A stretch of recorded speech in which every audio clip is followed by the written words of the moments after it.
gon' run it. Hit the field, blast off, watch them all fall. This is AFC North talk. Got me hype, it's about to be a touchdown. Got the Ravens, Steelers, Bengals, and the Browns. Are you listening? It's time to get it hype. Tune in when the season poppin'. Yeah, we going live. Hey, knock 'em out. Ay, first down, going hard. Yes, indeed. AFC North talk. Let's go. Hey, AFC North talk. Welcome to another edition of AFC North in this glorious show. My goodness, was it a good weekend? I'm wondering where my Steelers fans are today. All I heard is we won Baltimore. Look, I've been humble all year. I said, Steelers, when you won, the flailing Texans. Because I never said I won the Steelers, right? No, we won Baltimore. Can beat Baltimore. Lamar Jackson sucks in the playoff. I think they forgot that their coach sucks more. Where's Tomlin at? 0-8 or whatever it is in the past whatever years. I don't think has Tomlin won since I had a kid. I have a teenager now. Damn. My goodness. You want Baltimore? You want Baltimore after back-to-back spankings? You sure you want Baltimore? Nah, my guys. Where my Steelers? Where's the 188? Shout out to you, my boy. Where are you at? Look, if you watch that game at halftime, the scoop is Cam Hayward was contemplating retirement. That's why he didn't come early. You saw him huffing and puffing. He was contemplating retirement. He was like, I don't want no part about this. I heard TJ Watt did retire. Yeah, TJ Watt was nowhere to be found. Was that TJ Watt? Somebody put the 90 jersey. It was crazy. Where my Steelers at? Like, all I'm gonna say, Steelers fans, look, you wanted us. I personally said, like, look, I would prefer the Chargers. The AFC North matchups are always tough. But all players from the Steelers and every Steeler person that I interacted, like, we're on Baltimore. We're about to beat you. That second game was a fluke. That it doesn't matter. You beat it by 17. We're about to spank you in your house. Okay. You see Minka getting stiff arm out of the league in this game. Minka got slapped around left and right. Somebody. Man, Patrick Queen was like, man, did I make the wrong choices in my life? He barely grazed Derrick Henry as he passed along, admiring him, a.k.a. Lightning McQueen. My goodness, that game was over at halftime. If you're a Steelers fan, I don't even know if you watched the whole game, but I did. And look, you know what? I recommend you guys running back because, first year, so Russell and Tomlin should run it back for another year. It takes a little bit of time. Running back. 3-year deal? $100 million? Yeah, why not? Why not? Hey, veteran presence. George Pickens were excited for next year's offense in that press conference. Look, game was glorious. And now this week, obviously, we'll be talking about later in the show about next opponent. We actually have an opponent this week. Last week was a bye for us. That's all I have to say. Oh, Jared, let me know. How was that game? Yeah, it wasn't great, mate. I think once it got to halftime, the game was over, and then they came out and went down the field and had a touchdown pass from Russ to Van Jefferson, and I was just rage. I don't want to say rage. I was calmly just like burying them throughout the game, where it's just like, when are you going to change anything? Because they're gonna bring back Tomlin. They're gonna give a bunch of lip service about a bunch of changes that won't happen, or if they do, they're minuscule, not gonna make any sort of like real difference. And it's just gonna be the same old thing. And then you got Kimberly Martin going on Get Up. Well, be careful what you wish for, Steelers fans, bro. Get the fuck out of here with that stupid, goddamn same old story stuff. What are we afraid of? We're going to go win 10 games next year, get our asses kicked by a team that's actually good in the playoffs, and it's just going to keep repeating. I said that it's... Or get a quarterback. That's what I'm saying, bro. Like that is what they should do. They should have fired Tomlin after last year And then I gave them credit where it was due after this past offseason where they made a bunch of changes to the offensive staff. They go out and get a couple quarterbacks that were far better than what they had. Gave them praise there because they deserved it. They also deserve everything coming to them right now in terms of the ridicule and the backlash from Steelers fans. And so many of like people that you see on TV, all these talking heads, they always find a way to make it not Tomlin's fault. Oh, it's the roster. Oh, it's the quarterback. Oh, it's the assistant coaches. Mike Tomlin's been there 2 decades. He is incredibly hands-on in terms of all 53 guys that are on that roster. If you see, by the way, just to your point, if you have been seeing Hard Knocks, you can see how involved he is in every single part of the roster. Right. He helps. He's very hands-on with Omar Khan building the roster. He hires his staff. He picked Russell Wilson to be the quarterback. But oh man, if only Tomlin had some help. Get the fuck out. Stop with that. Enough, bro. And here's the thing.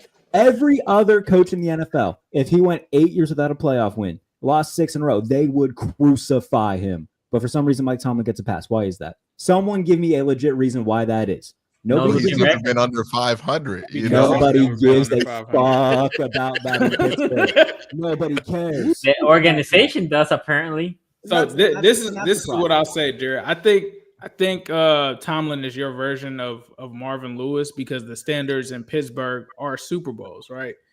The part of it that you do have to worry about, which I went through and I'm still kind of going through, even though we've been more successful, is when you go from that to a brand new coach and you get it wrong, it can be a situation where it's a dumpster fire. Like Zach Taylor's first years until he got Joe Burrow were awful, bro.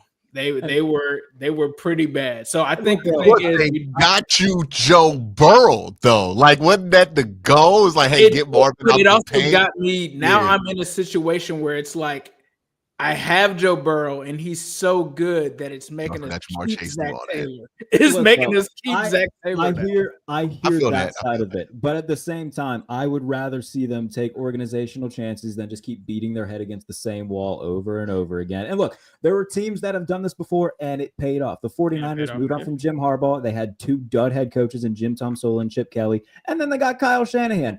If it takes even if they do have a dud in the middle, okay, at least you tried something new. Like, you got to be able to evolve. You got to be able to admit when something has come to its end, and this thing has very much come to its end.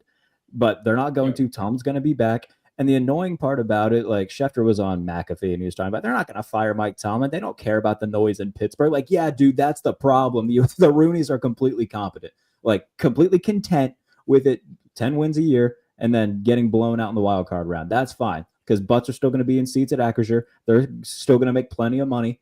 And that's truly all. I'm going to say that's all they care about because until they show fans, they care about more than they deserve the ridicule of that, man. They can still trade him. By the way, I would just like to point out that Jared had a pretty brutal week, man. Because he not only had to watch Pittsburgh beat the Penn State. Don't talk to me about Penn State. He also had to watch Penn State lose that game to Notre Dame in the most avoidable way of all time. It was, you're right. It was a banner week at the Baylor house. Hey, what's Penn State? Once Drew Aller threw that last interception, you should have known how this weekend was going to go. You like, all right, so this is what we on. Okay, all right, cool. I forgot about that. and now the thing about that is I'm going to have to be the only person who thinks Drew Aller's good for the next year and have to listen to a bunch of people just in my mentions tell me that he sucks, and I'm just not ready to deal with it. But regardless of that, in terms of the Steelers and stuff, the ship should sail on Mike Tomlin. Chuck Noll never went more than 4 years without a playoff win. Cowher never went more than 3 years without a playoff win. We're at 8 years without a playoff win. Only 2 other coaches in NFL history to go 8 years with the same franchise without a playoff win. Marvin Lewis, Jim Morris Sr. Like, that's not great company you want to be in if you're the Steelers. So that is the whole of mediocre. Right but look, I don't want to rant on it too much more because I know they're not going to fire Tomlin, so I'm going to not yell too much about stuff that's not going to happen. But there are changes that they can make. I did a whole write up about what they could do this offseason to make them, if they want to, quote unquote, stay relevant and try to, get over this hump. Then there are things that you can do. They're going to have money and they can easily free up a lot more with a bunch of cap cuts with Larry Ogunjobi, Preston Smith, Cole Holcomb. Cordero Patterson. You cut all those guys who get almost $20 million more in salary cap next year. Bringing Kirk?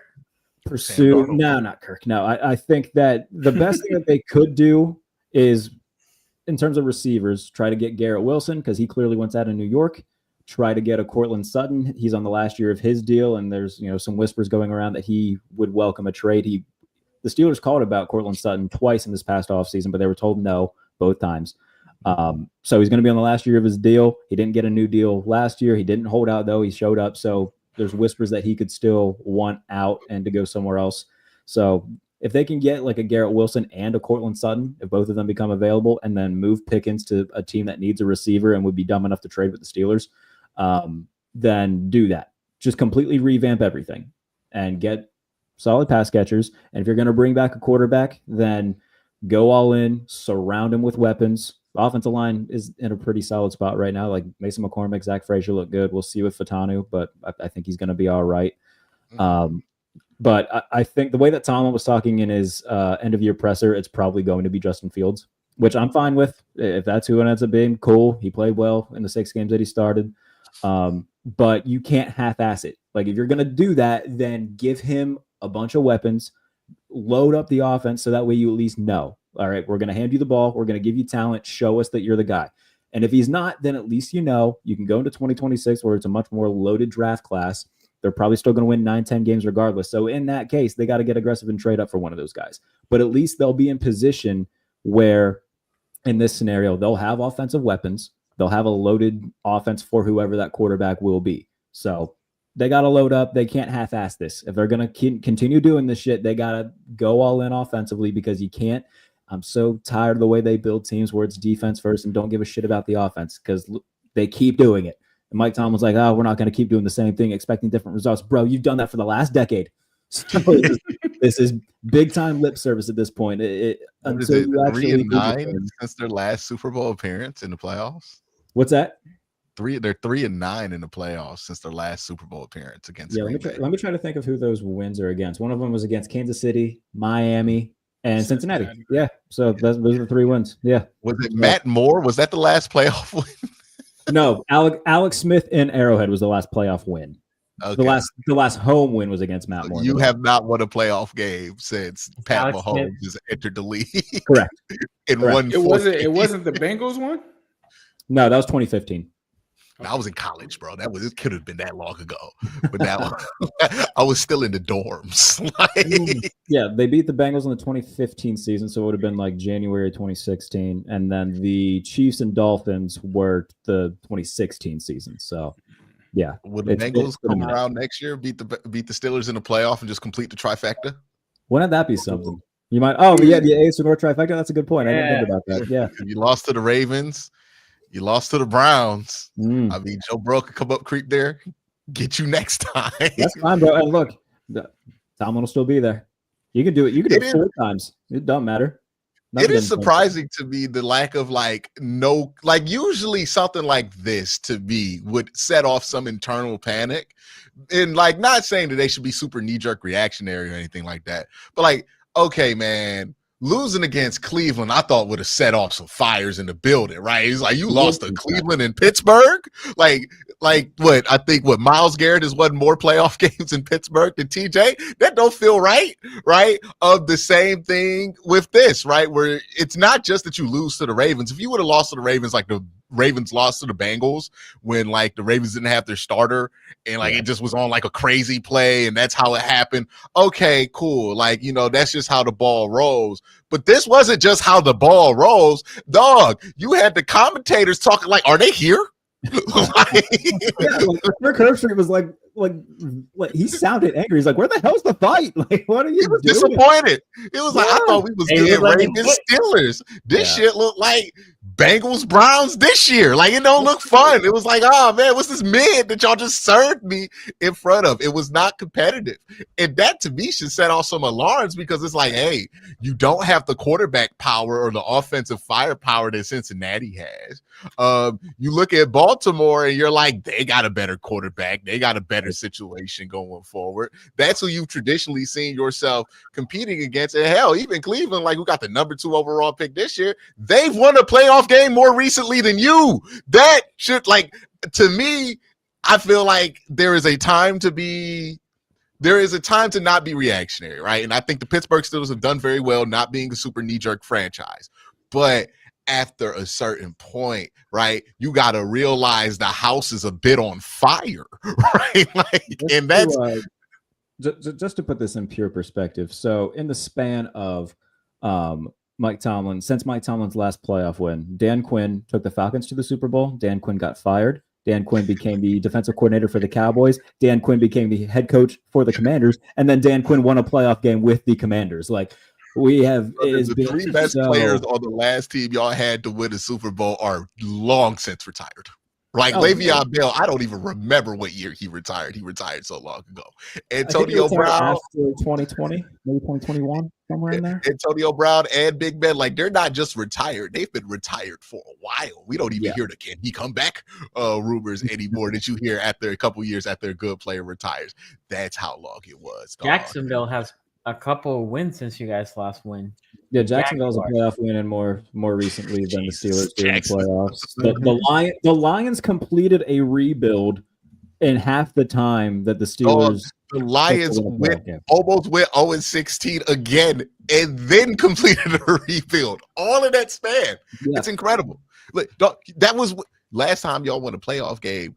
Was Hugh Jackson even the coach of the Cleveland Browns yet? Did that even happen? He became the coach the next year. Last time y'all won a playoff game, Hugh Jackson was a hot prospect. In the span since the Steelers last won a playoff game, the Browns went 0-16, 1-15, and have won more playoff games in that span. Yeah, the last win that the Steelers had was January 15, 2017. Brother, was TJ Watt a teenager? He wasn't there. It was the year before they drafted TJ. So Watt hasn't have a playoff win yet. No, they are 0-4 with what? They lost to Cleveland. But the crazy thing is, to be fair, there were only 2 of those playoff games where he had a legitimate. Well, there was one he had a legitimate chance to win. Which one? They had the year. I'm thinking the one in Cleveland, right? And 17 against Cleveland, yeah, sure. In 17, they lost to the Jacksonville Jaguars in Pittsburgh. In 2020, sure they lost to Cleveland in Pittsburgh, and after that, they got on the road in Kansas City, on the road in Buffalo, and then. And by the way, if not for playoff expansion, they wouldn't have been in the playoffs in two of those seasons because they were the 7th seed in Ben's final year, and then got the hell beat out of them by the Chiefs. And then they were the 7th seed against Buffalo. And they were the 6th seed this year. So, I mean, they would have made it this year. But point being, like, you look at just some of the teams they've lost to, not even just in the playoff drought span, but you lose to Tim Tebow, you lose to Blake Bortles. Like, come on, bro. Something eventually's got to change. I'm not going to hold my breath on it happening. So, like I said, I'm going to try not to. But so what I was going to add here, now, no trolling, is the Ravens put 300 yards, 299 because they took a knee at the end, but it was 300 yards on the ground when we had no Zay Flowers, right? We said it here. I said if the Steelers' game plan is going to be just stop the run, right? Which I also said the Ravens should stop the run against the Steelers, which we did, right? Obviously, the score helps because they need to throw the ball. Shout out to Roquan Smith. He actually lost weight during the season. I'm not even joking. He legitimately did. He does look thinner. But anyway, my point is, they knew what Baltimore was doing without Zay Flowers, right? If you check our receiving core, we have random people here. And they still couldn't stop him. Like the Steelers, Pat Queen, a non-factor, TJ Watt. TJ Watt, the only time I saw him tackling was tackling the guy that didn't have the ball. Yeah, dude, like everybody in the stadium knew Lamar was keeping it on these keepers, and he would just tackle Derrick Henry every time. I was like, bro, what are you doing? Yeah. Was that strategic? Was that TJ just trying not to end up on a highlight reel? You know, hey, he can't do you. You don't go for him. He didn't record a single snap. As much as I love TJ Watt, like he disappeared down the stretch. I understand he had an injury. I don't care. You're getting paid all this money. You're supposed to be the best defensive player in the world, or at least in the conversation. Play like it. Completely disappeared. That was a weird performance by him. Like undoubtedly, that made me wonder. I'm like, is he getting older? Like, does he just not think he could just play it off? I'm telling you right now, bro. I did a video after the game, and I was like, look, if this is what it's going to be, you aren't going to get better. And if you want to eventually find the quarterback or at least try to load up for the future, then why not trade Watt? Why not trade Minka? Like, move these dudes who still have some value, load up on draft picks, and plan for the future, because you've had them for almost a decade. You haven't won anything. I understand that fans wouldn't want to see TJ Watt go or Minka Fitzpatrick go, but like, what impact have they had on winning? Not a whole lot. And it's not completely their fault. The offense isn't good. And when you get in the playoffs, you can only do so much. But like, load up on draft picks, plan for the future, build around Nick Herbig, because I think he's going to be a stud and a legit like superstar edge rusher. Put him opposite of Highsmith. Maybe trade Highsmith. I don't know. He's a great run stopper, but I don't know if he's worth all of that money that they gave him. Like, I think just blowing it up, go full rebuild with it makes the most sense right now. But they're not going to do that, so I'm just going to prepare myself for at least load up on offense. If you're going to keep trying to keep these guys around, then you got to load up on offense so it takes the burden off them. I was gonna ask Ace, what were you thought as you were watching this game? As I was watching this game, I was thinking there's no way Tomlin is gonna survive this. But after hearing what Jared had to say about what's being said around Pittsburgh, I just can't understand it. One thing that I am, though, is I'm not surprised. Long time ago on this show, I think it was about 2021, I said the Steelers need to prepare more for life without Ben Roethlisberger, because without Ben, this situation is going to get ugly. Like, they were doing the Minka trades and stuff like that. And at the time it looked good. And I was like, bro, they're going to need a quarterback. Like, you're going to end up in a situation and a circumstance where you need a quarterback. They didn't do the quarterback. Then I also said on this show, when they drafted Kenny Pickett, welcome to the Andy Dalton experience. This is still the Andy Dalton experience, right? Getting to the playoffs, being just good enough, losing in the first round of the playoffs, not really being a realistic threat. I actually thought that they would be somewhat more of a threat, but they just kind of sputtered at the end of the season. Like, they had a hot streak with something between Fields and switching to Russell Wilson, and then they just flatlined. Russ turned back into a pumpkin. He became who he was that we've seen in Denver. They didn't put Justin Fields in. Tomlin became Marvin Lewis. It's just there. I don't know what's going on with this team right now, and I don't know how you don't at least consider making a change. You still don't have a quarterback. You still are at a spot where you really think playing this situation where it's you have this elite defense but no offense, like, that's not today's football. It's just not the way that today's football is being played right now. You have to have something at the quarterback position. They don't have that. The Ravens completely dominated this game. Another thing that I said before the season, Derrick Henry is still good.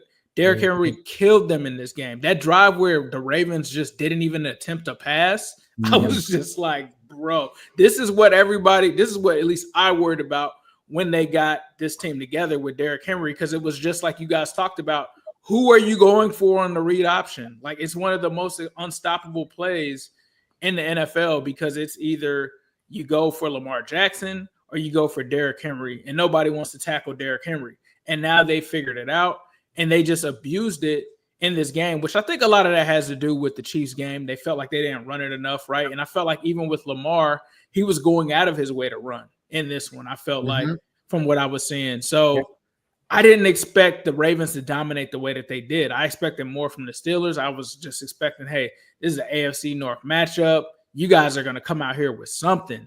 They came out there with absolutely not a damn thing in this game. Very disappointed in them. The Ravens showed up and did what they needed to do. I think the Ravens came out and played with a purpose. I think it's clear that the Ravens are trying to be on a mission this season. We'll see how it goes this week. So if you're a Ravens fan, you love this game, because I thought that Zay Flowers being out would do some kind of damage to this. They just doubled down on the run game, which everybody knew that was going to happen, right? Like, it's like, all right, they're going to run the ball, and the Steelers just did nothing to stop everybody except the Steelers, apparently. Yeah, everybody except the Steelers knew that. I talked about, and me and Quincy kind of criticized the offensive coordinator. It looked good during the season, but they just completely died at the end of the season. And I don't know if they need to go in a different direction at offensive coordinator as well, or what they need to do. Well, it sounds like he might get a head coaching job somewhere. And apparently him and Russ aren't on the same page. Like, I don't know how true that rumor is. I don't know if there's somebody if it's like visceral.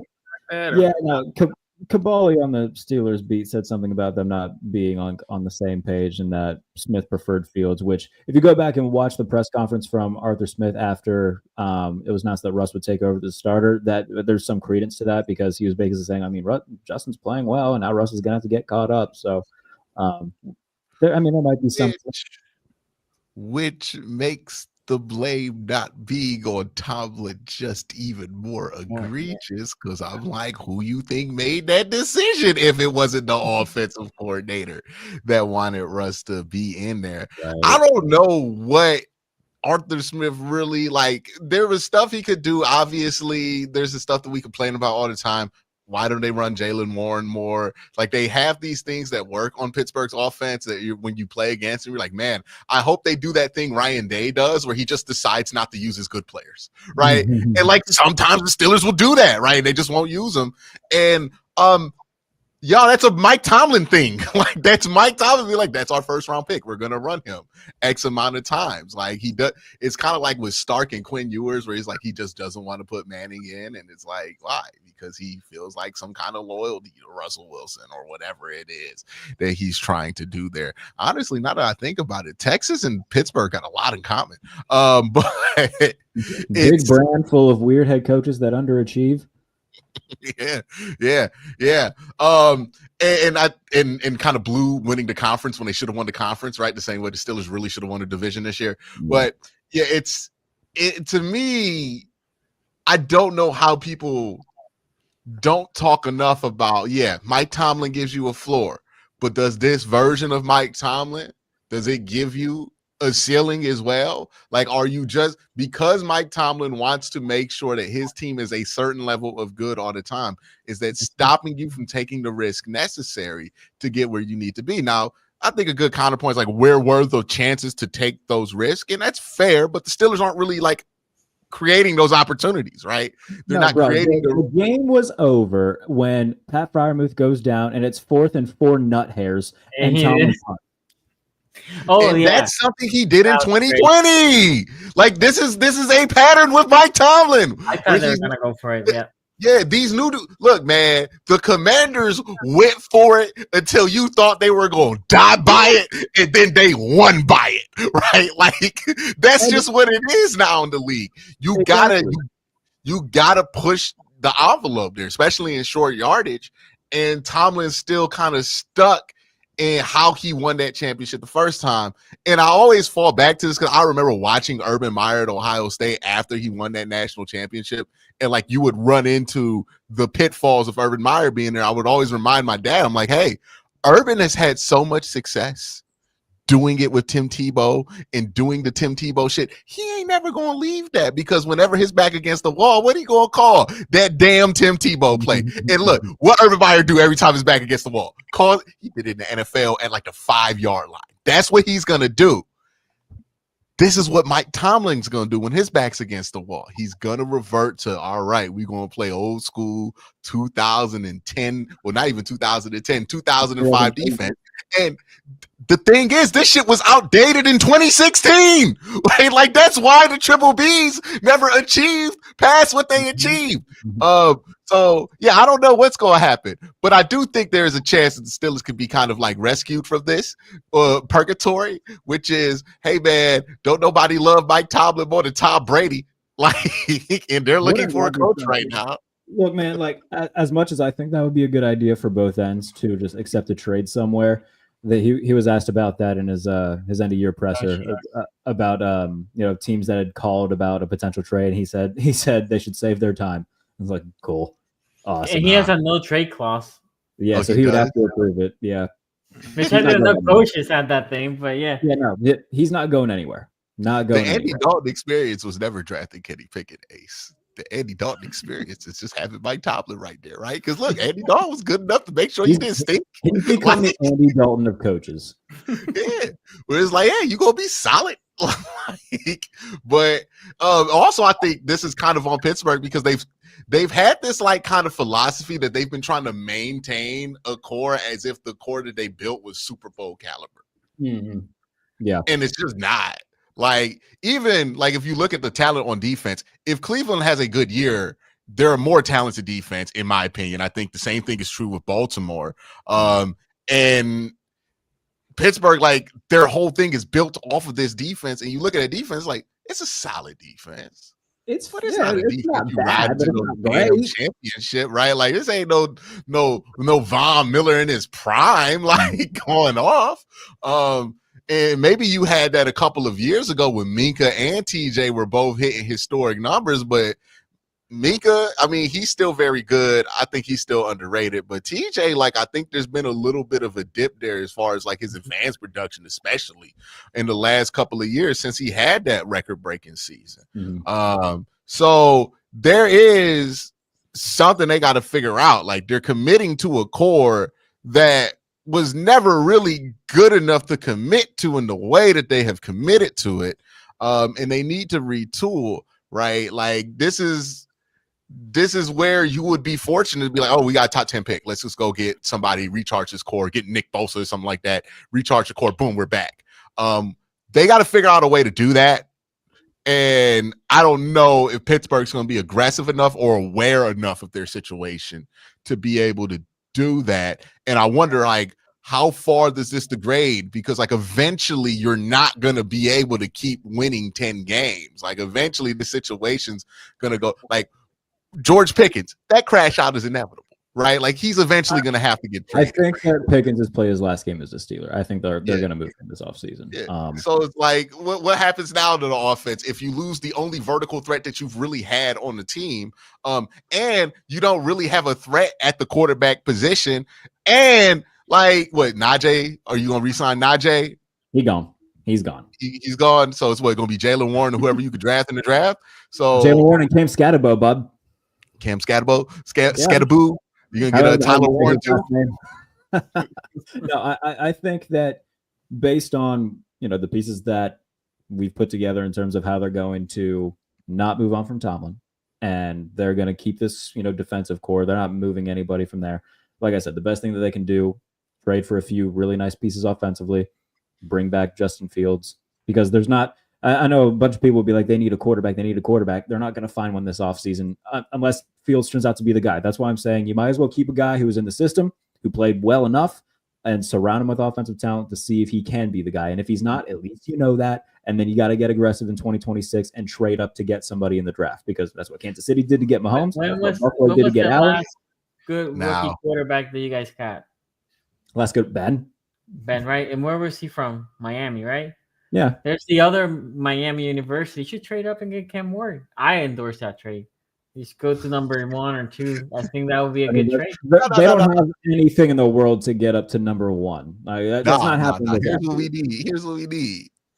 Cam Ward to slide to like 12, right? Because then that conversation becomes real, right? And then now we talking about you mortgaging your future for Cam Ward. And like, I think I don't think that's what Tomlin does though, because Tomlin likes those real old school coaches guys kind of players. And like Cam Ward set out a fourth quarter football game. And look, man, I know that people are gonna act like it doesn't matter in the money. You just be lucky he played the bowl game. Hey, dog, that shit ain't gonna sit well with a certain demographic of folk, right? Like the old school football folk gonna see that, be like, the game was tied and you didn't want to come in. They didn't have to hide your helmet. There'll be one team that took him off their board because of that, I'm sure. Yeah. That team is Pittsburgh. Right? look, every time Mike Tomlin watched Baker Mayfield, he's like, he's not that good, but I like that heart. Yeah. Right. Okay, we have a couple of super chats and then we'll transition to the Buffalo Ravens game. Forget, Mike Tomlin is a man who applauded Mason Rudolph for having the balls to try to fight Myles Garrett, right? Like, this is what he appreciates. So, quarterback with the moxie, that's who Pittsburgh goes. Noah Stone here says, Tom Brady cursed the Steelers once again. He wasn't calling the game. Yeah, he wasn't. It was a prime game. Amazon game. Now, I don't think y'all got a crazy record against Kirk Herbstreit, right? Yeah, no, I don't think that. Actually, no. When is they lost against Cleveland in Cleveland the first year? That was on NBC. No. Al Michaels and Kirk in 2022 in Cleveland. It was like the second week of the year on Prime. I'm pretty sure y'all have won a playoff game in front of Al Michaels before, right? Like y'all. Oh, for sure. Yeah, absolutely. They won the Super Bowl 43 in front of Al. Yeah, so I don't think there's an Al Michaels curse in play here. No. Nah, man. The curse, there's no curse. This is just what Tomlin's done like the last decade, dog. Like this ain't no curse. Did this feel cursed? Like did watching the Steelers feel like watching a cursed team or a team that just should have won? No, losing how at this point. Losing how the Ravens lost to the Bengals when Tyrod Taylor was there in that game. If you lose like that, you can be like, damn, are we cursed? Like that type of game, right? Yeah, when Montez Burfict runs into the tunnel because he thinks he wins a game, and then Ben Roethlisberger checks in for the first time and God knows how long to win, that feels cursed. When you lose like Penn State lost this week, that feels cursed. This was not cursed. This was like, hey, bro, they just beat us. like it's the kind of loss that you can't even be that mad about because you like, yeah, man, we had some institutional problems that we didn't address, and of course it led to this point. The Ravens put belt to ass. Yeah, in front of 45 million people according to Prime Records. Yeah, they're high. They're biggest stream. I got to know the Pittsburgh Steelers point differential in the first round because it's got to be crazy in the last in this decade. This decade is got to be like plus 88. Against Kansas City, they were down 21-7. They were down 21-0 against Buffalo. They were down 21-0 against Baltimore. They were down 28-0 to Cleveland. So there you go. Hey, man, that usually gets you fired. It should. Yeah, they lost to Baltimore. I hope to have 3 points. I hope to work at a place at some point where I can be be bad at my job the same way Mike Tomlin is in the playoffs and still have the utmost job security. That's what I hope for in my life. The closest game was against Jacksonville, and that was at home. Steelers were number 1. That was in 2017. They lost by 3. After that, you put an application in the FS1 if that's your dream. Woo! Okay. Nova Sun says Tom also started Steelers playoff losing streak. Is that true? Yeah. Yeah. There's no need to have these uncomfortable conversations right now, Q. Come on now. Goodness. I mean, even before the lawsuit, we knew that's when the mediocre go to get paid, dog. It was the TNA of sports. Somebody on ESPN shows, like, oh, Kurt Angle's at Bound for Glory. Okay. Guess he's trying to get paid and rest. Oh, that's funny. Small Useless Brett says, in his 7 division games this season, Watt total 10 tackles and 3 sacks. Most of that was in one game against the Bengals. Yeah. By the way, Rosengarten, what a steal. Fuck you, Sonny. I was a big Roger Rosengarten at the Senior Bowl last year. Yeah, we were here. Everybody who was there was like Roger Rosengarten. Yeah, he was good last year. Yeah, it was great. And he made it all the way to the end of the second, and Hugh knew that I wanted him, but I thought the Cleveland was gonna take him earlier, and I'm like, man, he's still there, and I'm like, it has to be. So when they turn the pick, I tell my kids like, I'm hoping this kid Rosengarten gets picked. And then they announced and they asked me, did they pick the guy that you thought? And I said, yes. No, all draft process, I was like, the Browns going to get him in the 3rd round. It's going to be a great pick. We don't got to go Sumatia, right? Like, we can get this dude in the 3rd round as long as it stays low key. And then the Senior Bowl happens, and everyone's like, Roger. And I'm like, all right, it's getting a little hot. I'm not going to lie, you might have to trade up. It's getting a little hot. And it looked like you might still be able to get him if you just move up in the 3rd a little bit. And I remember Sonny, every mock draft we did, hey, man, we're going to take Roger if he's there in the 2nd round. Like, nah, they ain't going to do that. They need a DB or something like that. And then they took him. And I was like, yeah, that's going to hurt. That I knew exactly when they turned that card on, like, he's going to be good in that score. So the Browns are going to hurt me when they take Abdul Carter, and I'm going to be very sad about it. Oh, yeah. Yeah, that's going to work. I was arguing with somebody about that. They're like, well, he's really a 3-4 guy. Like, talk yourself out of a good player if you want. But that's 2 queens on the chessboard, brother. Right? That is going to cause delay of games because the center going to be like, where you at? And then they can just cross. You got to account for both of them. The center and the quarterback are going to be doing the YMCA trying to call out signals to each other. Can. I don't want to see that. I want Cleveland to convince themselves that they need a quarterback in that first round. That's what I want. Yeah, that is the only thing that's going to contain Lamar Jackson on these RPOs, right? On these read options. It's like, all right, well, Abdul's on the other side. Fuck. We're going to have to go up the middle. Play on the review says, got on to Jared immediately. Going ham.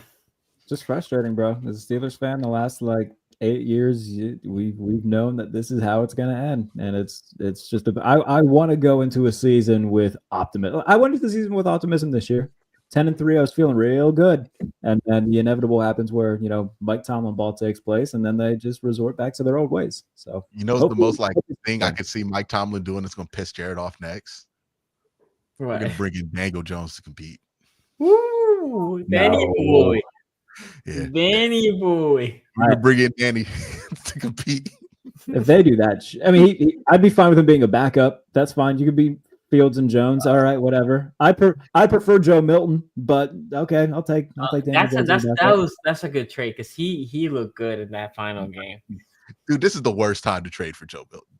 That's the absolute worst time to trade for Joe Milton. Yeah, wait till preseason. Hopefully he doesn't play well, or you just do it in the middle of May. Yeah. I remember people were like, "Oh yeah, you should give up a 5th round pick for DTR. Look at how he played in this one." I was like, "Yeah, right. Yeah, don't fall for the one game." Selfishly, I just want Milton to be there so I can see it in person, just how far he throws a ball. That's selfishly, I just want to watch him launch piss missiles in practice. That's my end game for this. I think that's the Steelers fan here. Last year. Here we go. Here we go. Pitt says we really are the most tortured fan base in the NFL. Oh, stop it. Stop it right now. Sorry. I'm sorry, dog. We paying off Deshaun Watson right now. What are you talking about? Right? I knew it was going to trigger you. You're Steelers fans thinking they torture, bro. Y'all don't know torture. Y'all from the burbs, okay? We get that street pain in Cleveland, dog. We got a under 500 streak longer than your 500 streak. Stop playing with me, okay? I just had to downsize my mansion to a condo. Like, come on now. Hey, so is that your white person voice? God damn it, I had to sell the beach house. Yeah. That was my suburban person voice. That was funny. Oh, I like that. Still is talking about they got to sell the vacation home. They got to sell the vacation home. Okay, yeah, man, you struggling, huh? You're mad. Hayes, when you went to college, I don't know, because you went to FAMU, so it might have been different, right? But I remember when I went to YSU, it was my first time interacting with the largest society. And I remember somebody who was very wealthy looked at me and was like, yeah, we're all broke college kids. I'm like, you got money at home. Bro, if I don't work, dog, I don't eat. What are you talking about? No, we are not the same. You got your meal swipe. You got the meal plan without meal swipes because you can just ask for more points. That's nah. Don't you try to tell me we equal here. You got an Xbox and a PlayStation in your room. Ravens Nation here says no celebrating. We still have a lot of work. So I agree. Look, it was all fun and games that intro I had. I the chain out, my boy. No. Hey man, it's all good. It's all for the games until you run into Pat. See, Jared doesn't understand the history of the chain. So, the thing is, there was this one year where Sonny was feeling himself. I think you guys were 14-2 or something. Sonny was feeling himself. He brought this chain out. He brought this Ravens chain out, and he was over here talking crazy. That chain too. Mm-hmm. I don't remember what happened with the Ravens loss. It was purple on the link. I think he got it when he went. And the funny thing is, I think he got the chain when he went to the Browns-Ravens game that the Browns won that year. The chain was cursed. And ever since then, bringing it out, and we saw it. We bring that chain out. Like, bring the chain out, Sonny. Wore it like a turnover chain. Hey, dog, the Ravens got smacked the next week by the Chargers. Yeah, we have not seen the change since, bro. No, it was the year they got smacked by the Titans. That's when he brought the chain out. They were the 1 seed. Yeah. Yeah, and then next thing we knew, Earl Thomas wasn't an NFL legend anymore. He got all that shit thrown out his body. That's I still have it, by the way. I still have it. Stiff arm the chain up out of here, man. He stiff arm the chain up out of here. Look, You got to man, bring it back now. Henry. D-Hands on your team now. You got to bring the chain back. That's why Derrick Henry's on the Ravens. He got to give reparations for what he did to Earl Thomas. He took the pride out that man's career. When I start saying, I have been humble after that. I have been. Look, I never celebrate too much. This was a particular funny moment to me. So, anyway, Codex here says, now I understand why Quincy likes Roasting Garden. Yes, we just spoke about that. I don't know how you just now realizing this. We're gonna have to do some sort of show when we're in Mobile here in a couple weeks, some way, somehow. Oh yeah, absolutely. I think that would be good. Nova Stone here says they haven't won since the Eagles game he called. The Steelers this year. I'm assuming. Okay. That's what he's talking about with the Tom Brady curse. Then, okay. I hear you on that. Then. Ooh, that's another element to this. Y'all lost all them games leading up to this. But they were 10-3. They lost their last 5 games. Wait, was Cleveland the start of that? They won. No, they beat Cleveland to get to 10-3. Okay. When they didn't win again. Sorry, this year. Yeah.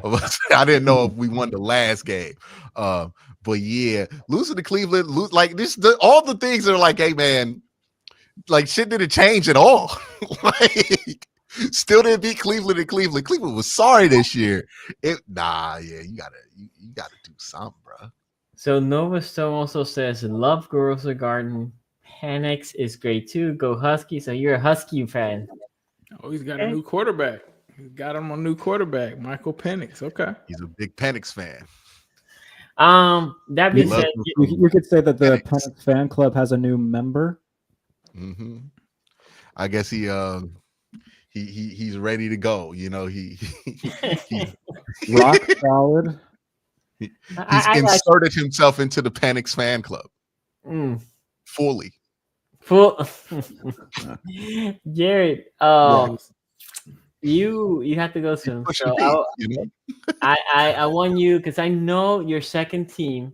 You're a Steelers fan, sure, but I know the person that really makes you rock solid. Wow! All right, who gets his Penix rising? Yo, that was too much. It was it's Mr. Allen over there. So tell me what you think about this game. I know who you're rooting for, but what do you think is going to happen? I'm sorry, he introduced that at the absolute worst time in the show. Horrible timing. If it lives up to the billing, it's going to be maybe the game of the year. Obviously, they played each other in week 4, and the Ravens just ran all over them. So hopefully Buffalo learned something from them. They'll also have Matt Milano, Terrell Bernard, and Taron Johnson back, who didn't play in that first game. And Matt Milano, by the way, if you watched the game against Denver on the wild card, he was basically spying Bo Nix all game. He looked as fast as he has all year. So, I mean, that's something to say about that. So I'm looking forward to see how this thing goes. I think it's going to be close either way. I'm not going to sit up here and bang the Bills drum or anything like that because anything could happen. And I don't want to get, too over my head, but we know how these things go. And if Josh Allen is on one and Lamar's on one and it's back and forth, then we're in for a treat. In terms of who I think will win, I mean, I'm probably going to lean Buffalo just because they haven't lost at home this year. The conditions. I know we were talking, ahead of the show, talking about the last time they played a playoff snow games against Cincinnati and it didn't go well. But they had a downpour earlier this year and the offense didn't slow down whatsoever. So James Cook's playing well. They're getting other guys involved. Where like Mac Hollins led them in touchdowns this year and is also like their best special team. Like they're an interestingly built team, but somehow it just all works. So I will pick Buffalo. I'm not going to sit up here, like I said, and call, for anything crazy to happen. I think it very much could go either way. And if Baltimore does win, I'm not going to necessarily be surprised. Obviously, I have rooting interest in this game just because as a Steelers fan and as a Josh Allen, the leader of the Josh Allen train, always gonna, pull for my guy. But won't be surprised. Won't be surprised whoever wins, and I'm looking forward to hopefully it being a great game and for me personally, me being very happy at the end of the night. So fingers crossed. By the way, because this is somebody put this in the chat, and this is something that I've seen a lot. The MVP vote is already lock and seal. They voted before the playoffs, the week before coming into the playoff. That doesn't matter. I don't know who won. Let's say Josh Allen won. All pro this year, AFC. Was it Lamar? Lamar. And the same voters. It's the same voters. But they I gotta didn't get y'all. I will see y'all soon. Take care. Have a good one. I'll see y'all. Take care. Yeah, so going with that, it really doesn't matter if, let's say if Josh Allen won, which we don't know, nobody knows currently who won, but if Josh Allen won and he would have put a stinker against Buffalo, that wouldn't affect the MVP voting. The MVP voting is already done. That being said, Q, I'll let you speak on this game, Buffalo Ravens. What do you think is going to happen? Yeah, my problem with Buffalo is that they bad build as a team, right? Like they have so many flaws. Like he just talked about it. Mac Hollins is leading them in touchdowns, and like the Ravens have a pretty decent secondary. So is this going to be one of those games where Josh Allen is going to hold that ball a lot, right, and try to make shit happen? The run game is pretty good with James Cook, but Baltimore's run game is far more deadly than Buffalo's is. This is one of them games where I'm like, either the Ravens win or the Ravens do something to make themselves lose, right? Kind of similar to what last week was. Obviously, Buffalo's a bit of a better team. They have a better quarterback than Pittsburgh does. But, yeah, that's where I'm at with them, where I just think Baltimore's a better team. And I think Baltimore will win, set up a rematch against Kansas City. And then I'm going to just tell you right now, it's Pat. It's going to happen. I got you.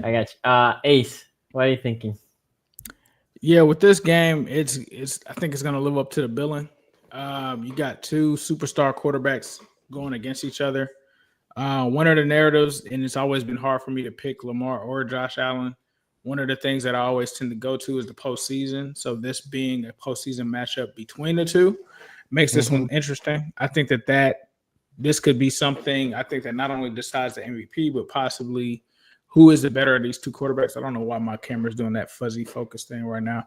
But I think the way that this stands right now is Buffalo's going to have to stop the run. Whenever you're going against Baltimore, have to be able to stop that run. They are top 12 and run defense this year. So do they have what it takes to stop them?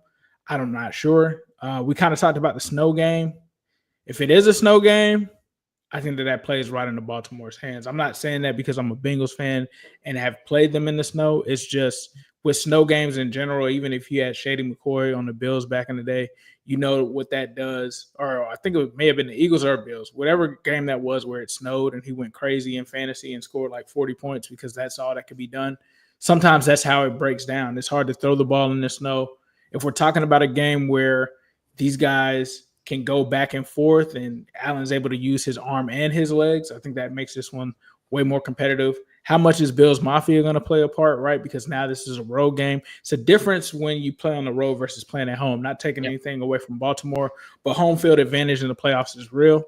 I just tend to feel like this may be the Ravens season.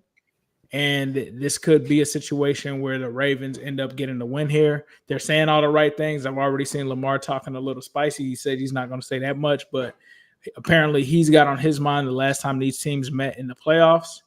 But I also think that the Buffalo Bills also want some get back with the Kansas City Chiefs because we kind of stopped them from getting that. They've been wanting to get back to that moment. This is going to be a tough one, man. I think you could flip a coin on this one and say who's going to win. I'm going to go with the Bills just because they're at home. I'm going to say the Bills at home in a close one.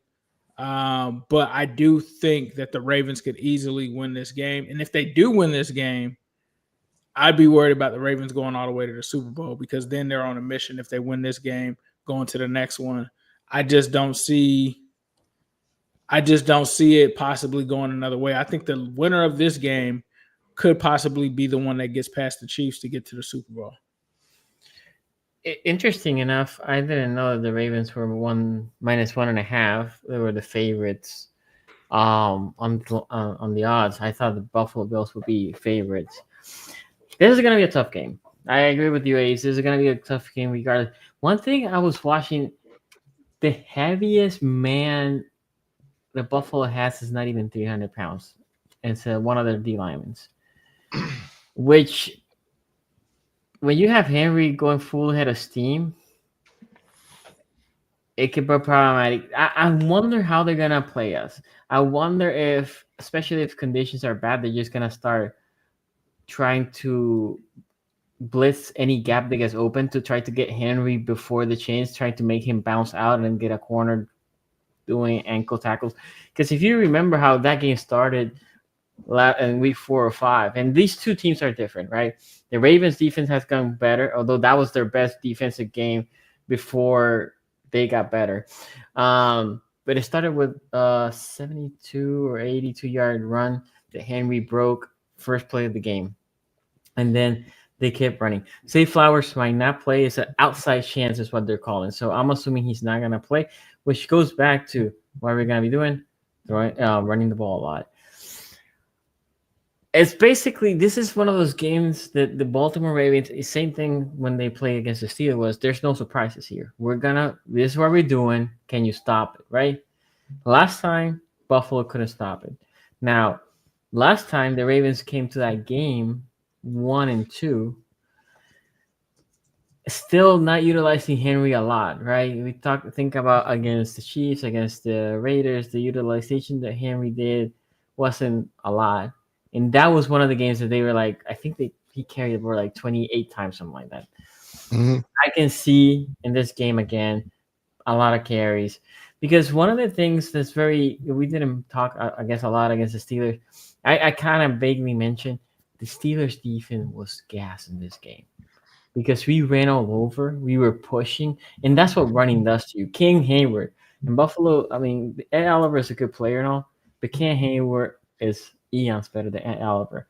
King Hayward looked like he wanted to quit. I was not joking when, when they said like he looked like he wanted to retire at halftime.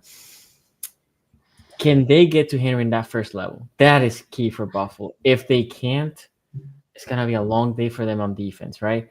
Now, what that does is puts more pressure on the Buffalo offense. The Buffalo offense broke the game open against Denver late in that game, right? It was like that latter half of the third quarter to the fourth quarter was when Buffalo really broke that game. But even there, think about Josh Allen was missing passes, and that's without having the pressure that Denver's not scoring points. If Baltimore comes here, starts putting points, that puts extra pressure. It's also the same flip, right? If Buffalo puts points and then we have to punt, and Buffalo comes here and scores again, it's the same mentality other way. Who strikes first and what defense clamps down first? That is the question here, because then the pressure that whatever the quarterbacks, either Allen or Lamar, will have is big. And that's when mistakes can start making, right? Because without Zay Flowers, who's your splash guy? And I know they had Shakir and Hollins over there, but these guys, in my opinion, are not world beaters, right? And with the defense we have, so if we come up big, I can see Josh Allen just trying to do too much, and then it can snowball, right? So go ahead. Yeah, and the level of difficulty, right, for quarterbacks in this game is just so much more difficult for Buffalo to have success. You look at what they have to go through at linebacker, all three levels, right? Baltimore just has more to offer.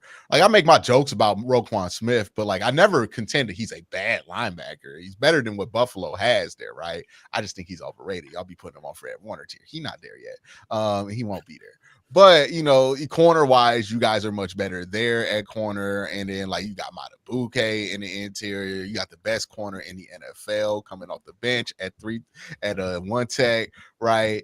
You got guys all around that. Like, even somebody like Odafe Owe, who we kind of clown, like, he's having a decent year. Yeah. The same thing with Kyle Van Noy, right? Like, the talent on Baltimore's defense is just way more of a challenge than it is to get through than it is for Baltimore to get through what Buffalo has to offer.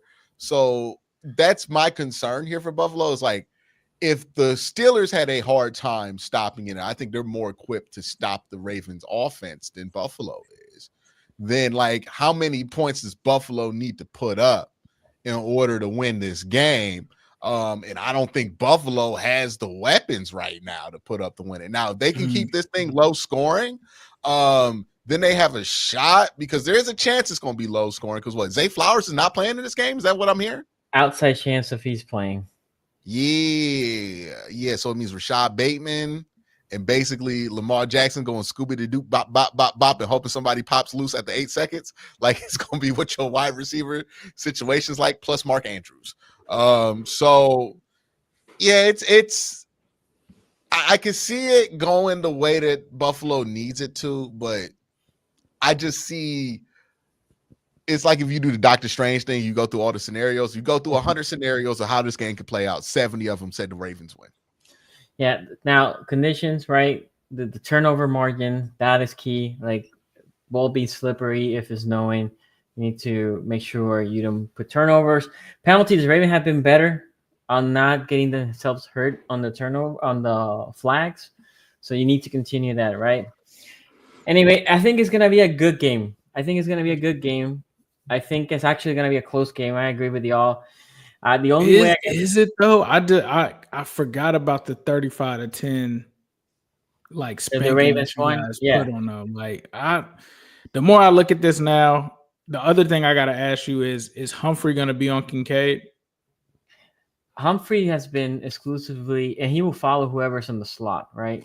Yeah. So if Kincaid's on the slot, he will go with Kincaid. Yes. I don't know, bro. At first I felt like I want to go with Josh Allen. The more I'm looking into this, Josh Allen's 6-5 in the playoffs, but he's 1-3 in the divisional round. I don't know if they have enough to beat the Ravens. Like, if the Ravens, like you said, you also mentioned the whole 300-pound, like they don't have a 300-pound guy on the defensive line. You going against the Ravens and you don't have that. Yeah, I'm pivoting my pick, bro. I think I was just picking being petty, being like, I hope that the Ravens lose. But like, when I really look at the X and O's of this one, like, even without Zay Flowers, right? They still got Andrews. I talked shit about Rashad Bateman. He caught a touchdown last week. Yeah, likely. Yep. Isaiah Likely, like, yeah, bro. The Ravens are winning this game. Nasty in the snow, dog. Ravens are winning this game, bro. I can't even cap right now. For Card back there, they gonna run fucking 14 personnel. They about to go crazy. They're definitely about to run the ball. Like, they about to run 23, dog. 3 tight ends, 2 running backs. 40 plus times in this game. And they're gonna have some kind of interception or something against, and it's going, like, this is where, like, people have been talking like, oh, Josh Allen, we don't need Diggs. Yeah, I'm looking at this. Mac Hollins starting, dog, against the Ravens in the playoffs. Good luck with that. It's like that one. We don't need KD. We got Jaden Daniels. Shakir is pretty good, but he's not a number one though, dog. Like, Shakir is like a complimentary weapon. He's solid. He's probably their best receiver, honestly. But he's not that guy. He would be Philly's third guy. Maybe. Yeah, exactly. Like like Josh Allen, basically, he got to put up 40. Well, he got to put up 60 to win this game. That's what it's going to take. Josh Allen going to have to go full Kobe. And we're going to find out if Josh Allen is really like that, right? Because Lamar don't got to put up 60 to win this game. Lamar can win this game putting up a cool 20-10, right? From my basketball fans out there. Because he's going to have enough help around him that even if he does not play a spectacular game, he could get through it. There's a chance that Josh Allen could put up 50 and still lose this game, right? Like, not 50 points in football terms, but just saying, like, he could hoop. He could go 3-4 touchdowns, 250 to 350, right? And put up numbers. But, if he has like one untimely turnover, that might be it, because Baltimore is going to be able to stay in this game regardless. Yep. So that's really, I think, the problem that Buffalo has. This is just not one of their better teams that they've had too. So I just would be surprised if this is the one that breaks through. But if it is, they're gonna have to be they're gonna have to have a lot from Josh Allen, right? And they're gonna add Oliver or Gregory Rousseau, who I famously hated coming out the draft. Me and you both. I didn't like neither him or Phillips. I was not a fan of neither. Mr. Stiff, right? Hey, he gonna have, and that's another thing. What his stiff ass gonna do when Lamar Jackson come around the corner like that? Yeah, man, give me the Ravens and the points. So for me, yeah, I can see it be a blowout if whatever quarterback is losing starts pressing, right? I'm not even saying we blew it. I can see the other way around. I think Lamar is on a mission this year. But you can say, if you're a Buffalo fan, you can say that about Allen. But I'm going Ravens. I'm going Ravens by a touchdown is what I'm going. I think we're going to go up by 14, and then we're going to basically chew up the clock. That's what I expect too. Like Josh Allen's gonna be Josh Allen versus the Ravens in the clock. Because when you run the ball and keep him off of the field, like that's gonna be tough. Okay. Unless it's one of them games where like somebody calls out Lamar for only running and then he decides he needs to be Peyton Manning.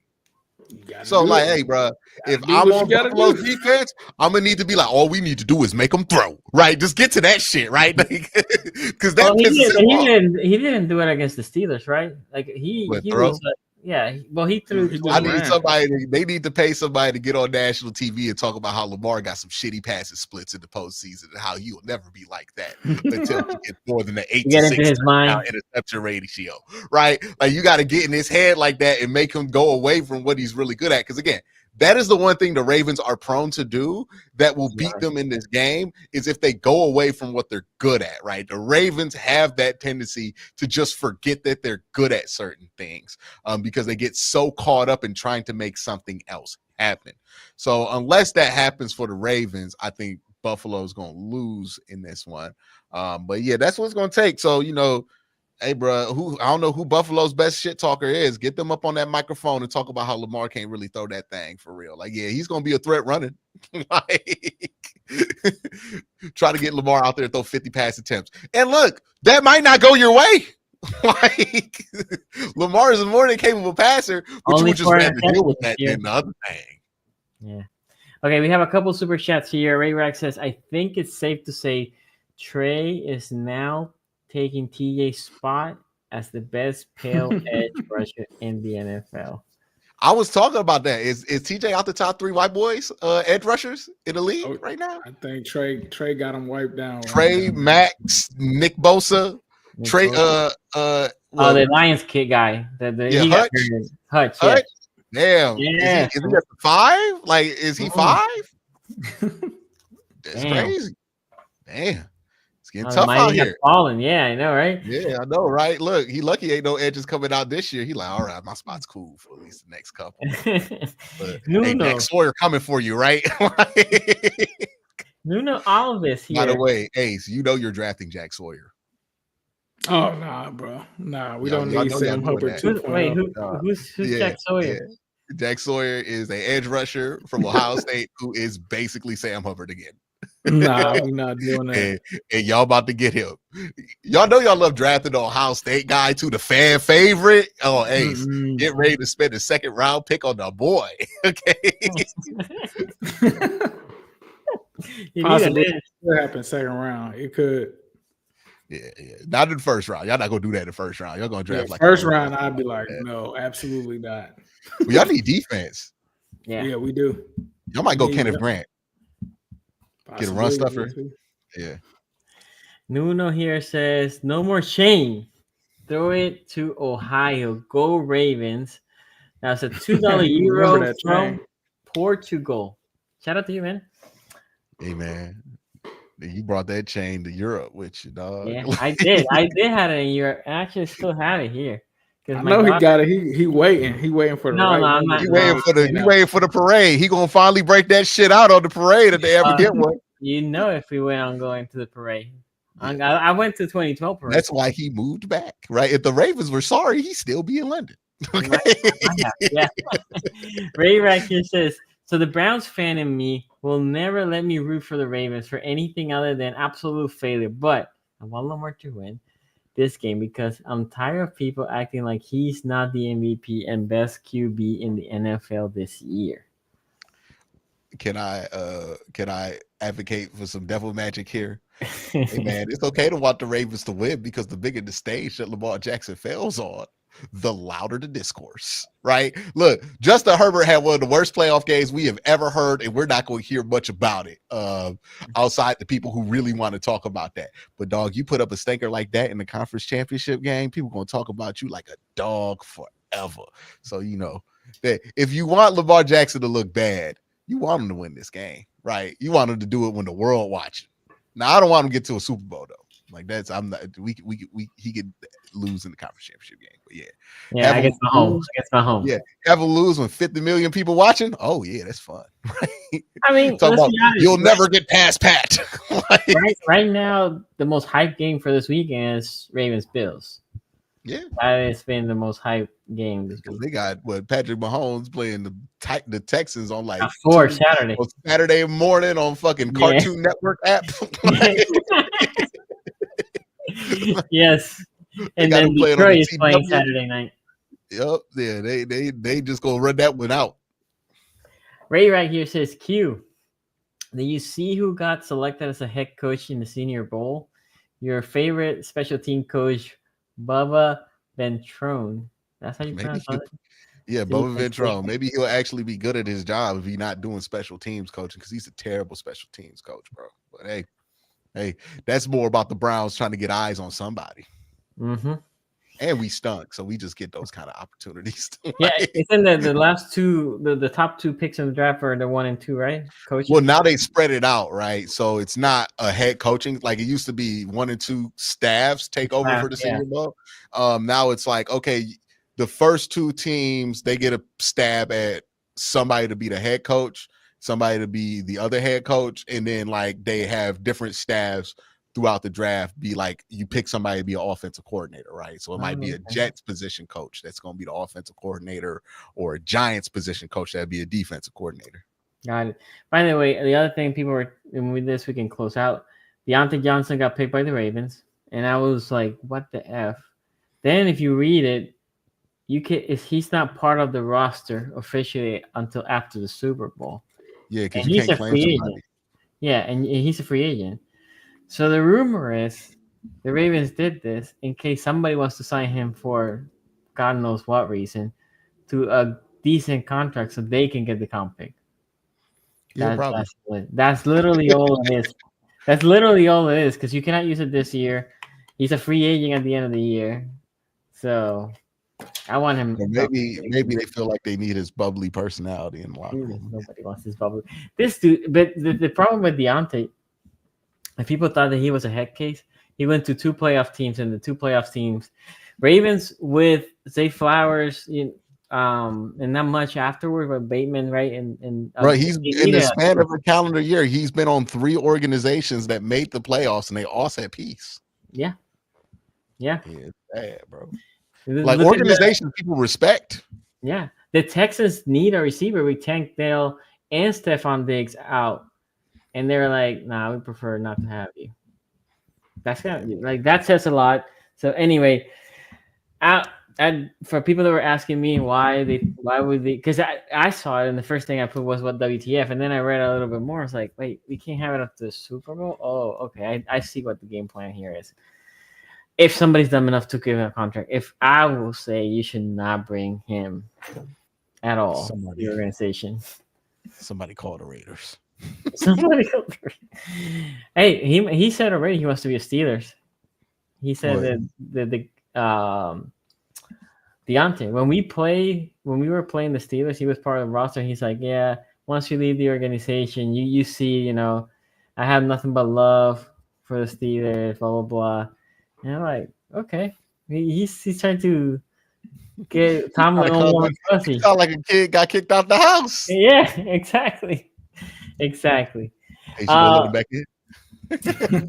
Fanboat here has, this is kind of crazy, but I guess because we're playing the Bills, 80-20. 80-20 is the Fanboat. And with that, we're going to close it out. We'll be here back next Wednesday to recap if the Ravens play, to also preview the following going to the championship. That's what I'm hoping for.